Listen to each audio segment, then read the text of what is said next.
છે અમારો બીજો ઓર્ડર અને તમે બીજો ઓર્ડર કઈ રીતે અમે પૂરો કર્યો છે એ વિડીયો આખો જોશો તો ખબર પડી જશે અને તમે વિડીયો જોશો તો જ તમને ખબર પડશે કે આ અમારો ઓર્ડર છે અને આમાં કઈ કઈ વસ્તુ નાખેલી છે. કોઈ પણ વસ્તુ નાખવામાં અમે કોમ્પ્રોમાઇઝ કરેલી નથી. જો તમે વિડીયો પૂરો જોવો તો જ તમને ખ્યાલ આવે. આ બધી વસ્તુ છે એ આપણે કડાઈમાં નાઇટમાં પલાળી દીધી છે અને થોડુંક પાણી નાખવાનું અને પછી સવારે આપણે જે પ્રોસેસ કરવાની હોય છે એ કરી છે. અમે ટોટલ 40 વસ્તુ નાખી છે. તમે અમારો પૂરો વિડીયો જોવો તો તમારે સ્ક્રીનશોટ લઈ લેવાનું, 40 વસ્તુ ગણી લેવાની.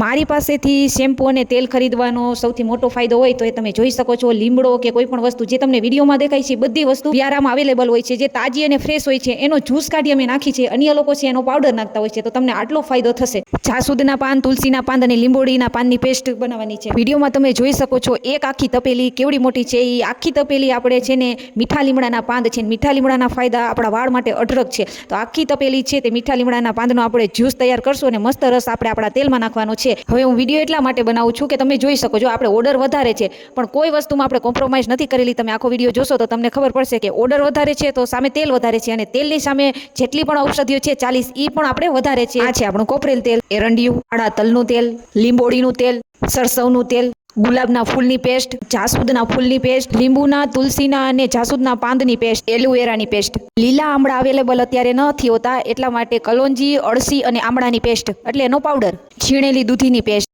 નાઇટમાં જેટલી પણ ઔષધિ પલાળેલી હતી તમામ ઔષધિને મિક્સરમાં ક્રશ કરી અને હું જે વિડીયોમાં તમને દેખાય છે નાખું છું એની પેસ્ટ છે. બધી જ ઔષધિ નાખી, બધા તેલ નાખી, જો સરસ તેલ આપણું રેડી થઈ ગયું. વધારે ઓર્ડર હતા એટલે એક લોખંડની કડાઈમાં તેલ સમાઈ શકે તેમ ન હતું એટલે આપણે છે ને આજુબાજુવાળાની માંગી 3 કડાઈ ભેગી કરી છે અને 3 કડાઈમાં જો બધું તેલ નાખી દીધું છે. આ છે આપણા મીઠા લીમડાની પેસ્ટ જે ભૂલાઈ ગઈ હતી.